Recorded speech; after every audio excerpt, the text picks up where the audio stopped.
Terima kasih atas kesempatan yang diberikan pada kami, tim BKD Direktorat Sumber Daya Kementerian Pendidikan dan Kebudayaan, untuk menyampaikan pokok-pokok dari pedoman operasional beban kerja dosen tahun 2021 yang arah kebijakannya telah disampaikan oleh Pak Dirjen Dikti seperti yang tadi kita ikuti secara bersama.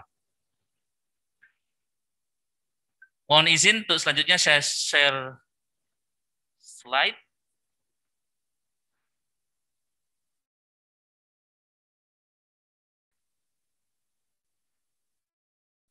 Bapak Ibu yang saya hormati, terutama Bapak Ibu dosen yang barangkali saat ini sedang mengikuti baik melalui live YouTube maupun melalui Zoom, terutama teman-teman tim reviewer, yang mohon maaf tadi lupa saya sapa, mulai dari tim yang tentu membantu Direktorat Sumber Daya, Pak Direktur, mulai tim PAK, kemudian barangkali tim karir yang lain yang juga hadir pada kesempatan ini via Zoom. Pertama, saya ingin menyampaikan bahwa seperti yang telah disampaikan oleh Pak Dirjen, sekaitan dengan pedoman operasional BKD tahun 2021, bahwa penetapannya menurut keputusan Dirjen nomor 12/E/KPT tahun 2021 yang tadi disebutkan oleh Pak Direktur, ditandatangani 18 Januari 2021 dan kemudian ditindaklanjuti oleh Pak Direktur Sumber Daya untuk dapat diterapkan paling tidak pada akhir semester genap tahun akademik 2021 tahun 2020-2021 dan paling lambat awal ya pada akhir semester ganjil tahun akademik 2021-2022. Itu sekitar bulan Februari tahun depan kira-kira. Nah, ada beberapa hal yang kemudian menjadi hal yang baru yang kemudian harus kita cermati secara bersama, Bapak Ibu. Kalau selama ini kita mengisi BKD, cenderung di pikiran kita sebagai dosen, mohon maaf, asal diisi pasti memenuhi. Nah, sehingga atas dasar itu, tadi disampaikan oleh Pak Dirjen, ternyata selama ini memang pelaksanaan BKD itu tidak terstandarisasi. Menurut Undang-Undang Nomor 14 Tahun 2005, tahun pasal 72 tentang BKD, memang pelaksanaannya diatur oleh satuan pendidikan. Tetapi Bapak Ibu, sesuai dengan Peraturan Menteri Pendidikan dan Kebudayaan nomor 3 tahun 2020 tentang SNDikti, maka Direktorat Jenderal Pendidikan Tinggi Kementerian Pendidikan dan Kebudayaan melakukan standarisasi dan penjaminan mutu, terutama adalah standarisasi kinerja dosen. Nah, kemudian berdasarkan Undang-Undang Nomor 12 Tahun 2012 tentang pendidikan tinggi, kita tahu bahwa jenis pendidikan tinggi itu bukan hanya pendidikan akademik, tapi juga ada pendidikan vokasi dan pendidikan profesi. Olehnya itu, maka kinerja dosen yang terkait dengan kegiatan berdasarkan jenis kegiatan tersebut juga kita masukkan dalam pedoman operasional BKD yang baru ini.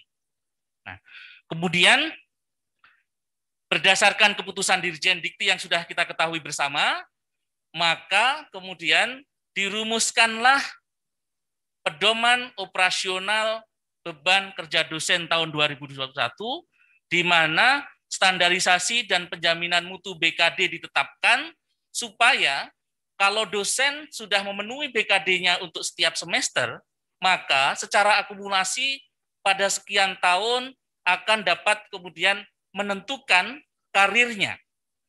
Dan bahkan kemudian di dalam peraturan ini juga dimasukkan implementasi kebijakan Merdeka Belajar Kampus Merdeka atau MBKM. Nah, berikutnya Ibu Bapak, apa sebenarnya yang diatur dalam BKD? Ini sudah jelas ditetapkan dalam undang-undang bahwa BKD oleh dosen itu seperti tadi disampaikan oleh Pak Dirjen, bahwa minimal dosen itu setiap semester harus memenuhi 12 SKS dan maksimal 16 SKS. Nah, kemudian turunannya diatur menjadi dua, yaitu ada yang dosen tidak memiliki tugas tambahan, itu biasanya kita sebut dosen biasa, maka kalau dosen yang tidak sedang menjalankan tugas tambahan, maka kewajibannya seluruh subunsur tridharma dan unsur penunjang itu harus ada dengan proporsi bahwa untuk dosen biasa maka maksimal mengajarnya itu 12 SKS. Dan kemudian pelaksanaan pendidikan ditambah dengan pelaksanaan penelitiannya itu minimal 9 SKS. Dan totalnya, karena juga termasuk pengabdian masyarakat ditambah dengan penunjangnya juga tidak boleh kosong, tetap antara 12 minimum dan maksimal 16, tetapi di dalam peraturan baru ini, kalau dosen berkinerja lebih dari 16 SKS, justru diberi penghargaan. Karena dosen-dosen seperti inilah yang sebenarnya memberikan kontribusi kinerja. Tadi disampaikan oleh Pak Dirjen dan Pak Direktur bahwa kinerja dosen ini akan berkontribusi pada pencapaian indikator kinerja perguruan tinggi. Nah, berikutnya, bagaimana dengan dosen yang tugas belajar? Untuk dosen yang tugas belajar, cukup menyampaikan surat izin tugas belajarnya pada setiap semester, kalau di awal tugas belajar, dan pada semester-semester berikutnya cukup menyampaikan laporan studinya, sampai dengan yang dinyatakan lulus dan memperoleh ijazah. Setelah itu kembali aktif dan kemudian mendapat penugasan dari pimpinan perguruan tinggi, baru yang bersangkutan mengisi BKD seperti dosen yang lain, tetapi semasa tugas belajar menyampaikan surat izin tugas belajar atau surat tugas belajar atau laporan kemajuan studinya. Nah, kemudian bagaimana dengan dosen yang memiliki tugas tambahan? Dosen yang memiliki tugas tambahan, BKD-nya cukup 3 SKS saja, dan subunsur yang lain, ya. Jadi 3 SKS itu untuk pelaksanaan pendidikan, mengajar, 3 SKS, pada jenjang sarjana, magister, doktor tidak ada masalah, sesuai dengan kebijakan dari masing-masing pendidikan tinggi, tetapi pelaksanaan penelitian, pelaksanaan pengabdian pada masyarakat, dan pelaksanaan penunjangnya harus ada. Mohon maaf, tidak harus ada, boleh kosong. Nah, tetapi ini tidak dianalogikan bahwa kalau dosen memiliki tugas tambahan kemudian tidak boleh bekerja, boleh. Bahkan dosen dengan tugas tambahan pun boleh juga memiliki kinerja lebih, yang juga tetap berkontribusi pada kinerja dari perguruan tinggi. Ibu Bapak yang saya hormati, sistem yang kita gunakan dalam BKD ini 2021 nanti, apabila dosen mengajukan laporan BKD-nya, yang bersangkutan dapat menyampaikan mana yang kemudian diklaim sebagai laporan BKD pada semester berjalan, dan mana laporan BKD, dan mana kinerja yang kemudian diklaim sebagai kinerja lebih. Kinerja lebih yang kemudian berkontribusi pada pencapaian indikator kinerja utama, seperti yang disampaikan Pak Dirjen tadi, nah, itu seharusnya mendapatkan penghargaan dari masing-masing pimpinan perguruan tinggi, atau kalau perguruan tinggi swasta tentu yang dosen yang PNS atau ASN tentu dari LLT. Kebijakan baru juga dalam aturan BKD 2021 bahwa semua jenjang jabatan fungsional dosen wajib melaporkan kewajiban khusus. Nah, kewajiban khusus tersebut, Bapak Ibu, sebenarnya ini tinggal diklaim dari apa hasil kinerja dosen tiap semester. Contoh, seorang dosen pada semester berjalan melaporkan BKD-nya di akhir semester memiliki misalkan artikel yang dipublikasikan pada jurnal internasional berputasi. Kalau ini dilaporkan dalam BKD dan kebetulan dosen tersebut adalah lektor kepala atau profesor atau bahkan asisten ahli atau lektor sekalipun, maka artikel seperti ini bisa sekaligus diklaim sebagai kewajiban khusus. Jadi kewajiban khusus itu bukan sesuatu yang baru di luar kinerja yang dilaporkan. Nah, ini yang harus kita pahami secara bersama. Sistem akan mewadahi proses untuk mengklaim karya yang untuk pemenuhan kewajiban khusus tersebut. Nah, kewajiban khusus untuk masing-masing jenjang jabatan fungsional itu berbeda. Nah, kalau Ibu Bapak nanti membaca secara utuh keputusan Dirjen Dikti nomor 12 tadi yang sudah disebutkan, maka bagi jenjang jabatan fungsional asisten ahli, kewajiban khususnya itu adalah buku atau artikel yang diterbitkan pada jurnal nasional. Demikian pula untuk lektor. Tapi begitu lektor kepala, maka kewajiban khususnya adalah satu artikel pada jurnal internasional atau 3 artikel pada jurnal terakreditasi atau paten atau karya seni atau karya yang setara. Ya, karya yang setara. Dan bagi profesor adalah satu buku, bisa buku ajar, bisa buku referensi, ditambah dengan 3 artikel pada jurnal internasional, dan juga satu buku ditambah 1 artikel pada jurnal internasional berputasi, atau 1 buku ditambah paten, atau 1 buku ditambah karya monumental lainnya yang setara, yang kemudian disahkan atau dinilai oleh peer sejawat yang sesuai dengan bidang masing-masing. Nah, olehnya itu Ibu Bapak yang saya hormati, berdasarkan peraturan ini, maka sebenarnya kinerja untuk kewajiban khusus ini batasannya adalah 3 tahun. Artinya, kalau satu artikel pada internasional berputasi, otomatis dapat digunakan oleh dosen pada saat diklaim sampai 3 tahun yang akan datang. Itu tetap berlaku. Bagaimana cara mengaturnya? Sistem yang akan mengatur ini. Jadi tidak usah kita kemudian berpikir seperti apa prosesnya, tapi secara sistem akan diatur gitu. Kemudian berdasarkan hal tersebut, maka Ibu Bapak yang saya hormati, pencapaian indikator kinerja dosen berdasarkan BKD per semester tersebut akan dapat berkontribusi pada pencapaian indikator kinerja dari masing-masing perguruan tinggi. Olehnya itu, Ibu Bapak yang saya hormati, untuk komponen kegiatan dalam BKD 2021, ini mencakup semua kegiatan Tridharma perguruan tinggi dengan mengacu pada pedoman operasional penilaian angka kredit yang untuk saat ini berdasarkan Permenpan RB nomor 17 Jungto 46 tahun 2013, yang petunjuk teknisnya adalah Permendikbud nomor 92 tahun 2014. Meskipun tadi disampaikan Pak Dirjen, saat ini Direktorat Jenderal Pendidikan Tinggi dan Direktorat Jenderal Vokasi sedang mengajukan perubahan atas Permenpan tersebut ke Kementerian Pan RB. Tentu ini di bawah Direktorat Sumber Daya. Dan kemudian selain pedoman operasional PAK tersebut, juga menambahkan seluruh kegiatan dalam payung Merdeka Belajar Kampus Merdeka. Berikutnya, mengutamakan layanan kepada mahasiswa.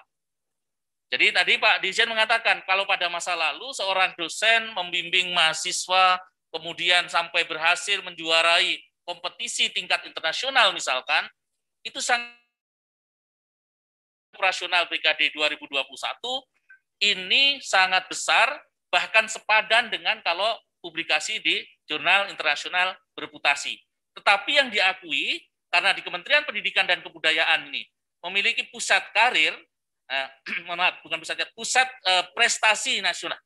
Maksud saya pusat prestasi nasional, maka verifikasi keabsahan dari prestasi mahasiswa yang dibimbing oleh dosen tadi nanti mengacu pada pusat prestasi nasional.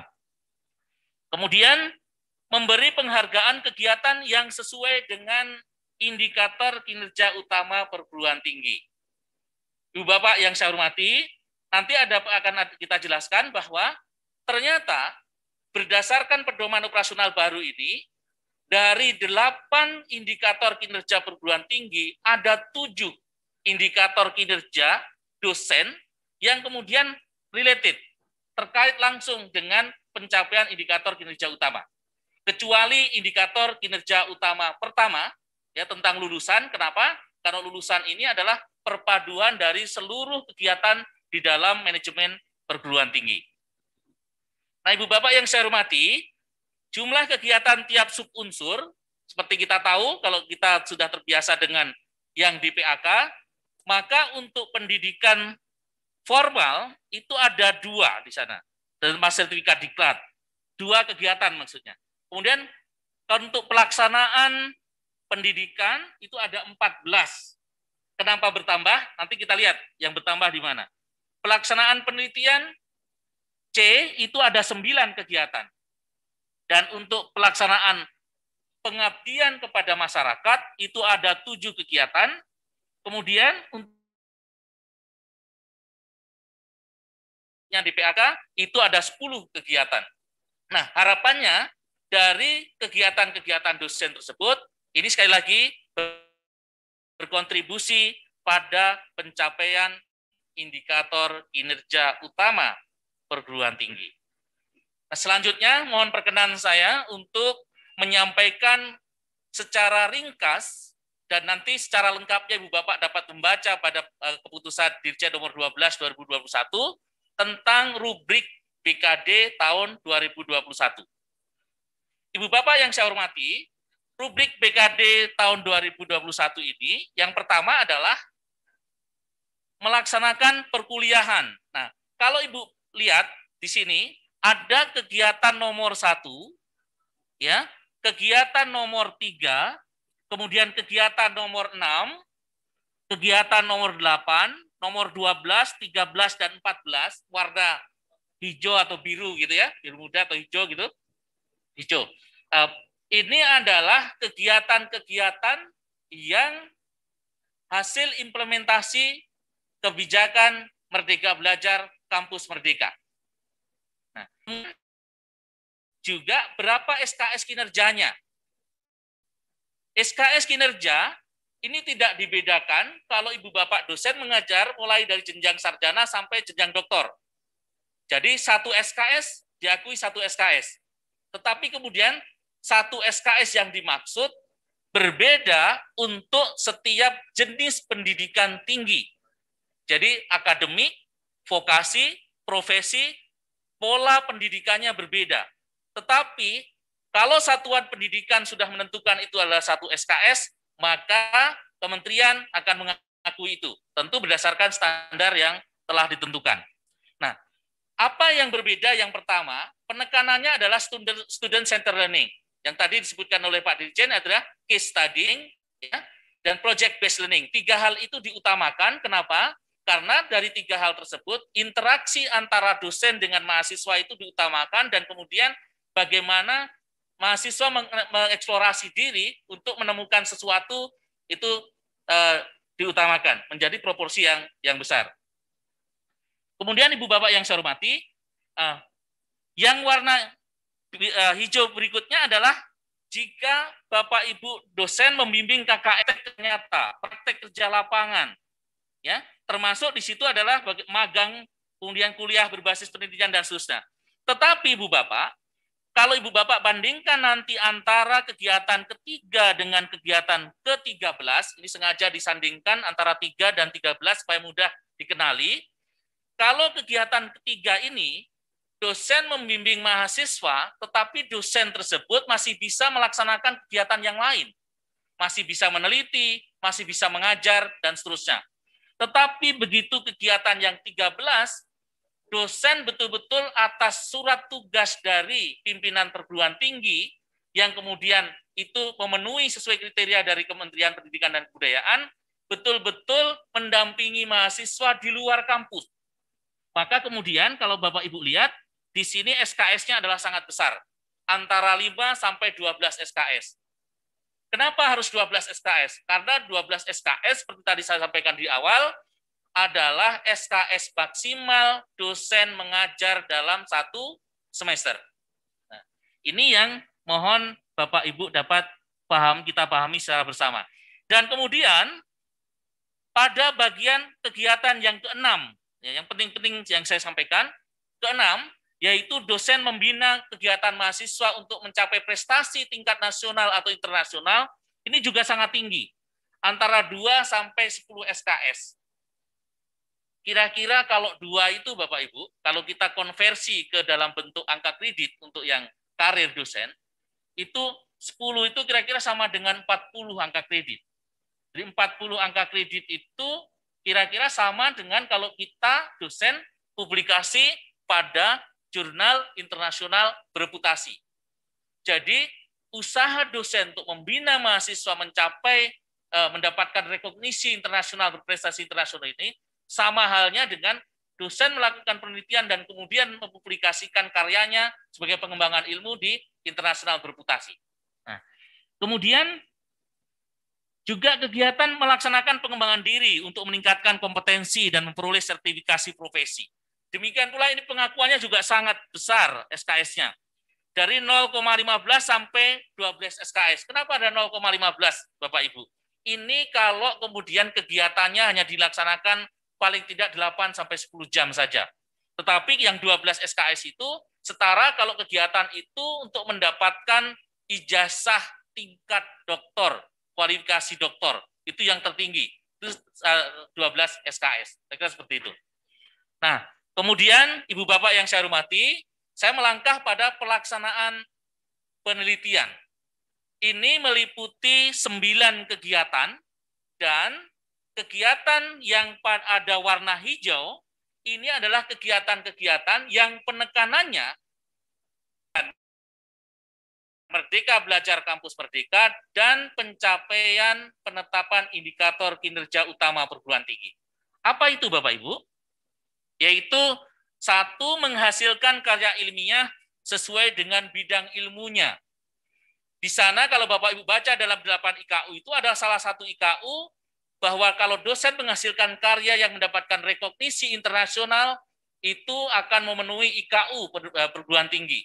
Nah, seharusnya pimpinan perguruan tinggi, Bapak Ibu Rektor, mendapat perhatian khusus untuk mencapai penetapan IKU perguruan tinggi, maka harus diidentifikasi dosen-dosen yang ada di masing-masing perguruan tinggi kita untuk kemudian kalau perlu, ini mohon maaf saya meminjam istilah dari Menpan Pak Direktur, sebenarnya kalau perlu bisa ada penugasan langsung, ya ada penugasan langsung dari pimpinan perguruan tinggi ke dosen untuk hal-hal yang terkait dengan kinerja dosen yang langsung untuk pencapaian indikator kinerja utama. Karena sesuai dengan arahan Pak Dirjen pada peluncuran sistem penelusuran PAK yang lalu, beliau mengatakan bahwa perguruan tinggi yang bisa mencapai indikator kinerja utama tertentu, 70% misalkan, maka jika lebih dari itu akan mendapatkan reward. Nah, tentu ini bisa kita tularkan pada masing-masing perguruan tinggi kita. Yang kedua adalah hasil penelitian atau hasil pemikiran yang didiseminasikan. Ibu Bapak yang saya hormati, didiseminasikan ini kemudian ada levelnya. Ada tahapan-tahapannya. Mulai dari misalkan didiseminasikan di tingkat masyarakat, misalkan tingkat keluarga atau UMKM, bahkan sampai ke perusahaan atau industri yang multinasional misalkan. Maka penghargaan ini juga sangat besar untuk SKS BKD pada kegiatan yang dilakukan dosen apabila mencapai target atau output ya minimal tadi atau outcome ya terkait dengan itu. Kemudian kegiatan keenam adalah membuat rancangan dan karya teknologi yang dipatenkan atau seni yang terdaftar di hak atas kekayaan intelektual secara nasional dan internasional. Di sini penghargaannya adalah antara 10 sampai 20 SKS. Jadi kalau seorang dosen berhasil mendapatkan sertifikat paten, apalagi patennya itu ternyata digunakan oleh industri, bahkan industri multinasional misalkan, atau bahkan yang kecil pun di tingkat UMKM itu paling tidak mendapatkan penghargaan 10 SKS. Saya analogikan tadi kalau 10 SKS itu setara dengan 40 angka kredit, artinya sama dengan kalau kita publikasi di internasional bereputasi. Kemudian menghasilkan karya inovatif, karya teknologi, karya tepat guna, karya desain. Di sini Bapak Ibu tidak dipatenkan, ya. Tidak dipatenkan, tidak dipublikasikan, tetapi kemudian karya-karya tersebut diaplikasikan dan berdampak pada misalkan pemutakhiran atau perbaikan dari suatu mutu, jasa dari industri dan seterusnya, atau langsung berkontribusi pada kesejahteraan masyarakat. Ini SKS-nya juga sangat tinggi, jadi ini ada 10 SKS, ya. Itu yang terkait yang perubahan mendasar di dalam pedoman operasional BKD tahun 2021. Berikutnya adalah untuk pelaksanaan pengabdian kepada masyarakat. Untuk pelaksanaan pengabdian kepada masyarakat, Bapak Ibu yang saya hormati, Kementerian menghargai apabila, seperti disampaikan Pak Dirjen tadi, apabila seorang dosen kemudian menjadi praktisi di dunia industri, atau sebaliknya, kemudian nanti seorang praktisi kemudian mengajar di perguruan tinggi. Nah, tetapi bagi dosen yang kemudian secara penuh bekerja di industri seperti ini, tentu dia akan meninggalkan tugasnya. Kalau meninggalkan tugasnya, maka SKS-nya nanti akan digunakan setelah yang bersangkutan aktif kembali.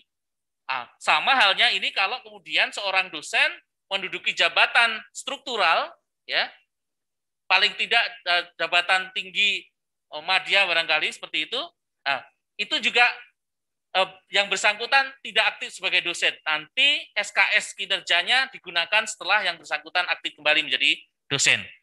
Dan kemudian Bapak Ibu, dua adalah melaksanakan pengembangan hasil pendidikan dan penelitian yang dapat dimanfaatkan oleh masyarakat.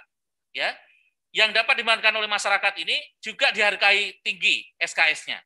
Nah, berikutnya adalah berperan serta aktif dalam pengelolaan jurnal. Karena ini bagian dari dosen kita mendapatkan rekognisi tingkat internasional. Tentu yang dimaksudkan jurnal di sini adalah bahwa kualitas artikel yang kemudian dipublikasikan di jurnal tersebut, kemudian kualitas terbitannya juga akan dicek, ya, akan dinilai, di mana SKS di sini untuk pengabdian masyarakatnya adalah antara 5 sampai 10 SKS. Tentu ini bergantung pada jumlah terbitan dan kemudian kualitas dari terbitannya. Nah, berikutnya Ibu Bapak yang saya hormati, untuk pelaksanaan penunjang. Untuk pelaksanaan penunjang, yang warna hijau ini adalah yang masuk pada pencapaian indikator kinerja utama, yaitu menjadi anggota dalam suatu badan pada perguruan tinggi. Tapi yang dimaksudkan di sini adalah apabila Bapak Ibu dosen ditetapkan oleh SK Rektor dan kemudian Bapak Ibu bekerja, ditugaskan untuk kemudian berkolaborasi dengan perguruan tinggi top dunia, 100 dan PS, ya, atau Ibu Bapak bekerja di sana untuk mengajukan akreditasi internasional, maka yang seperti ini mendapat penghargaan yang tinggi pula di dalam pedoman operasional BKD tahun 2021 ini. Nah, itu hal-hal pokok perubahan terkait dengan pedoman operasional BKD, dan kegiatan yang lain relatif sama, tetapi kemudian sekali lagi penekanannya di sini adalah bahwa kalau dosen memberi layanan kepada mahasiswa itu sangat dihargai, demikian pula kalau ada karya kita yang kemudian diterapkan di masyarakat dan berkontribusi pada dunia industri, dan masyarakat itu juga mendapatkan penghargaan yang sangat tinggi. Jadi bukan satu-satunya adalah bahwa dosen misalkan melakukan penelitian dan kemudian hanya satu-satunya dipublikasikan. Nah, selanjutnya Ibu Bapak yang saya hormati, pemetaan rubrik BKD pada 8 indikator kinerja perguruan tinggi. Ini saya singkat saja karena kebetulan keterbatasan waktu kita.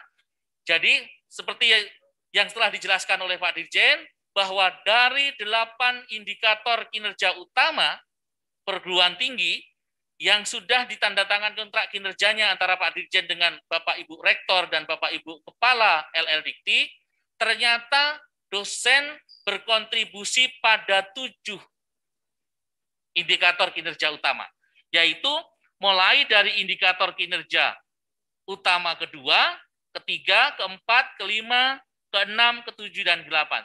Tadi sudah saya sebutkan, kecuali yang 1, karena ini adalah merupakan gabungan, bukan secara langsung dikontribusikan oleh dosen. Dengan demikian, Ibu Bapak yang hadir, pimpinan perguruan tinggi, jika manajemen pendidikan tinggi, terutama dalam pengelolaan sumber daya ini, ya, kemudian diatur sedemikian rupa dengan baik, maka pencapaian indikator kinerja utama tersebut dapat dikontribusikan secara langsung oleh dosen. Nah, berikut ini adalah gambaran dari kegiatan-kegiatan tersebut sebenarnya, ya, dari gambaran kegiatan-kegiatan tersebut.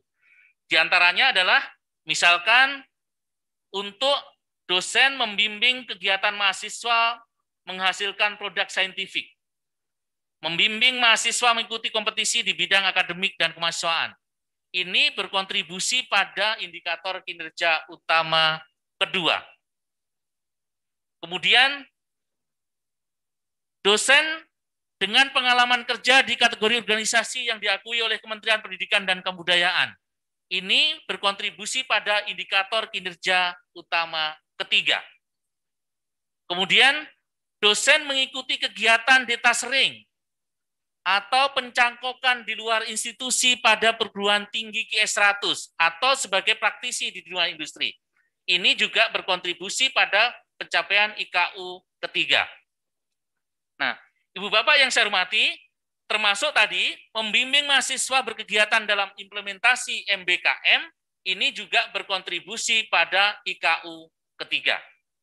Nah, selanjutnya Ibu Bapak yang saya hormati, untuk dosen melakukan pengembangan diri, ya, atau memperoleh sertifikasi profesi yang dari lembaga pemerintah yang diakui oleh pemerintah, ini berkontribusi pada IKU keempat. Nah, kemudian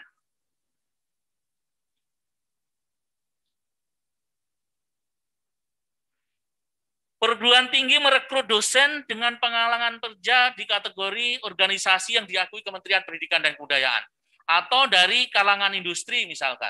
Tetapi yang dimaksudkan yang bersangkutan praktisi tersebut tetap bekerja di perusahaan, tetap bekerja di industri, kemudian mengajar di kampus kita. Ini akan berkontribusi pada pencapaian kinerja utama keempat.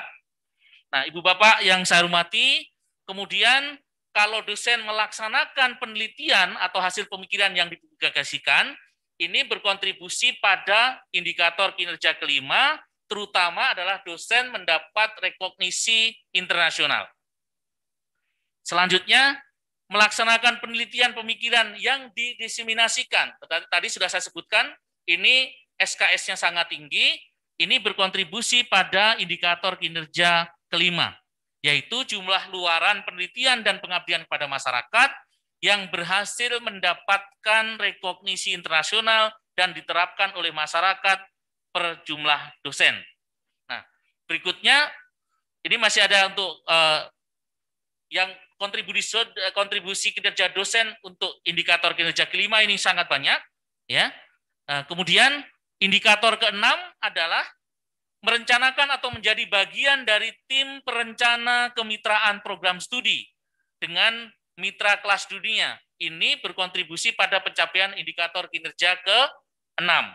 Dan melaksanakan perkuliahan dengan menggunakan 3 pendekatan tadi, case study, problem based learning, dan kemudian problem based learning dan project based learning, itu berkontribusi pada indikator kinerja utama ke-7. Dan terakhir, merencanakan atau menjadi bagian dari tim peningkatan mutu program studi, tujuannya adalah untuk meraih akreditasi tingkat internasional. Ini berkontribusi pada pencapaian indikator kinerja ke-8. Demikian Bapak Ibu yang dapat saya sampaikan. Mohon maaf bila ada hal yang kurang berkenan. Saya kembalikan pada moderator. Assalamualaikum warahmatullahi wabarakatuh.